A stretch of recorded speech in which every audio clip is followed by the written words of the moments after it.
Hi, it's Christina Weng from Baylor College of Medicine, and I'd like to welcome you to the Retina TLDR, where we tackle the most topical issues in the retina space with leading experts in the field.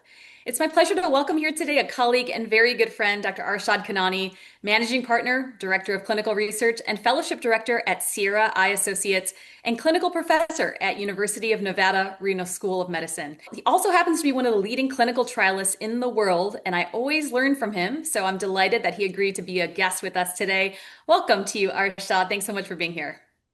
Oh, it's a pleasure to be here, Christina. Always great speaking with you. Same, same. Well, looking forward to learning about retinal gene therapy today. But since this is one of our pilot episodes, let me take a moment to explain the catalyst behind this series. Arshad, I was surprised to learn recently that the average attention span is a mere 47 seconds. I mean, it's crazy. I blame social media for that.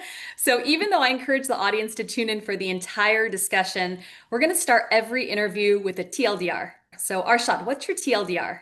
Christina, that's a great question. Gene therapy is here to stay. It's going to be hopefully approved in the next few years, and it's going to change the outcomes for our patients suffering from retinal diseases. That's fantastic. Okay, let's dive in. We currently have one approved gene therapy for a biallelic RPE65 deficiency. And of course, for orphan diseases without treatment options, gene therapy is incredibly exciting. But why, Arshad, do we need gene therapies for non-orphan diseases like wet AMD and DME when incredibly effective therapies already exist? That's a great question. We are lucky to have effective treatments, but you and I know very well the real world outcomes are poor when it comes to long-term visual acuity. And these patients are in our clinic not only to have better vision a month or two later, but for better vision for the rest of their lives. And what we are seeing in clinical trials and in real world that the vision declines over time. And a lot of factors go into it, but one of the main factors is less disease control and CST fluctuations. So my hope is that with gene therapy, with sustained delivery, we'll be able to control disease at a steady state for a long time, which will lead to better long-term outcomes than what we are seeing. And we actually have seen that data with the port delivery system, where we have seen long-term data that's being maintained for 5 years or so in the clinical trial setting. And of course, we're going to see longer-term data from that program. So this is my hope, is that we reduce treatment burden and we are able to maintain vision longer so that can help our patients keep their independence.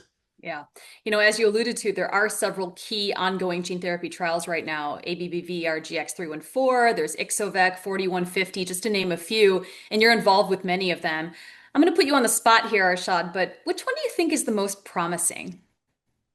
Well, so I'm involved as a PI in all of them, and I of course advise the company. So the first one to the market will be the most important one because we have to change how we treat disease currently and change the mindset of physicians about the role of gene therapy. So the one that's going to come to market will be ABBV-RGX-314, hopefully because they are the longest phase 3 programs has been ongoing. And the reason I say that one approved gene therapy program is going to lift the field together.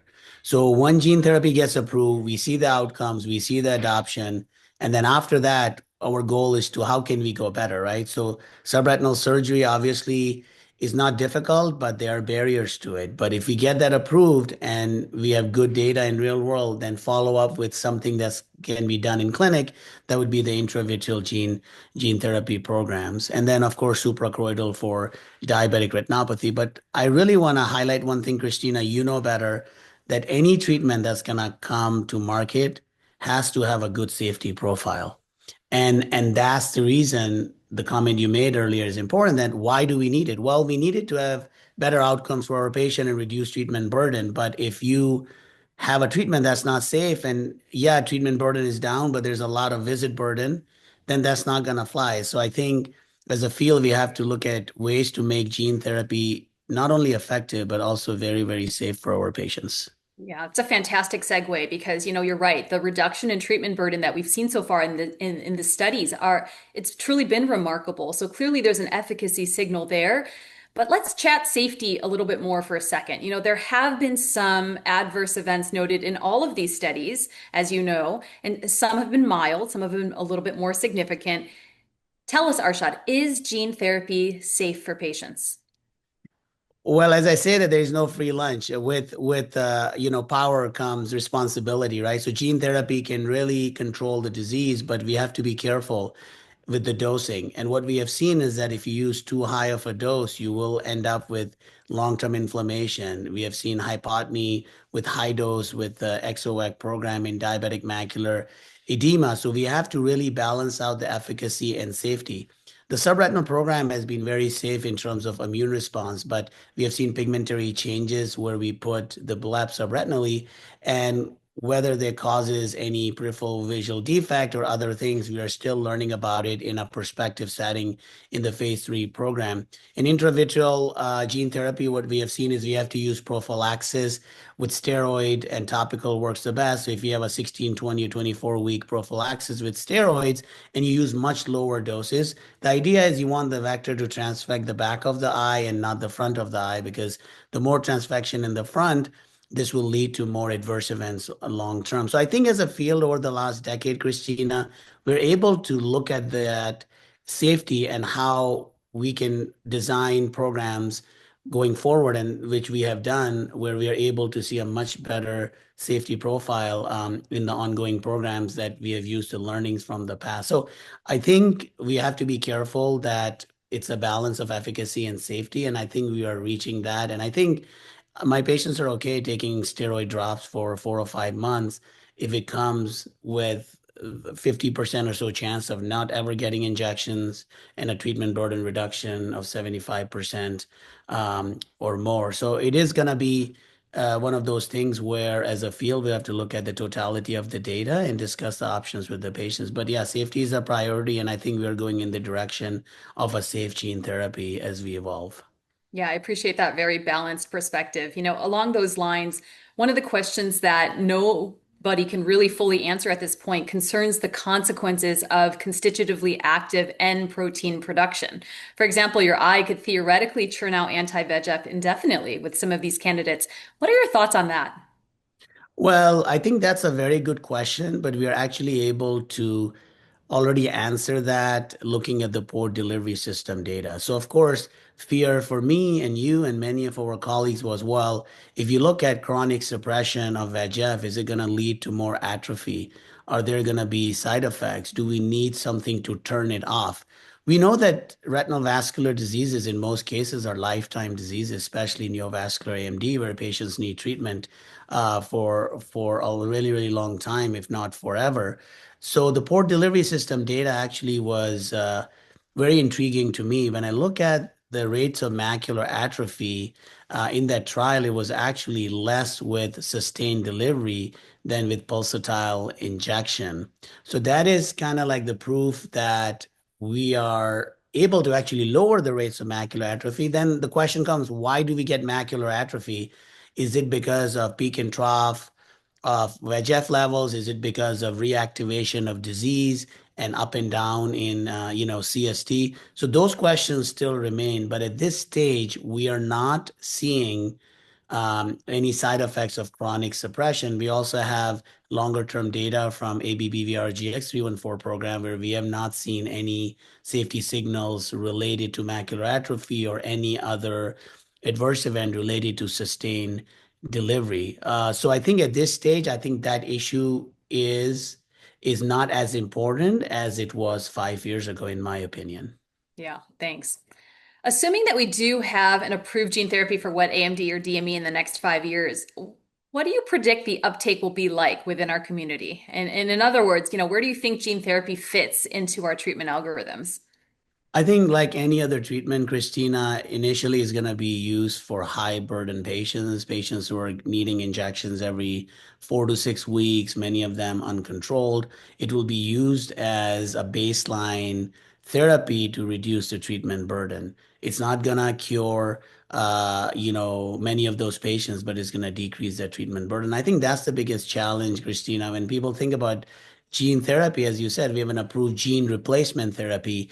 They put gene therapy for common diseases using a biofactory approach in the same bucket, and it's not. We're not using gene therapy as a cure, quote unquote. Even I use that word in this interview. We're using it as a drug delivery platform. And if we are able to have anti-VEGF levels that are higher than the need for that patient, we'll be able to quote unquote cure them or control the disease.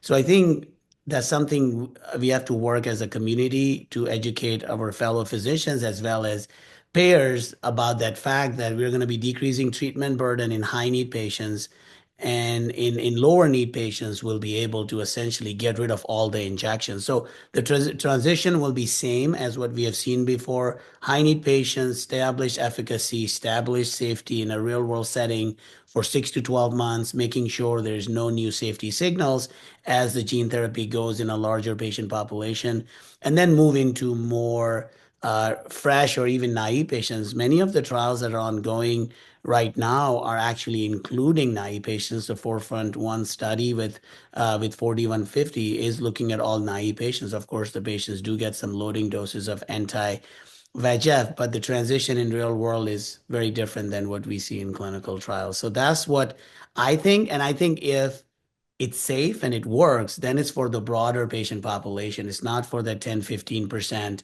of high need patients, but rather 50-60% of patients. Now, of course, if somebody is going 4 months or 6 months with current approved agent or with a newly approved injectable agent, are they good candidates for gene therapy and what are the risks and benefits? So the conversation will continue and we'll be really busy or busier. Yep, lots more to learn, definitely. Where can viewers go to learn more about some of the gene therapies you discussed today, Arshad? I think, obviously, there's many review articles out there. We have written many of those, and of course, they can always reach out to you because you are also involved with gene therapy. Fantastic. And we'll leave some links below for the viewer as well.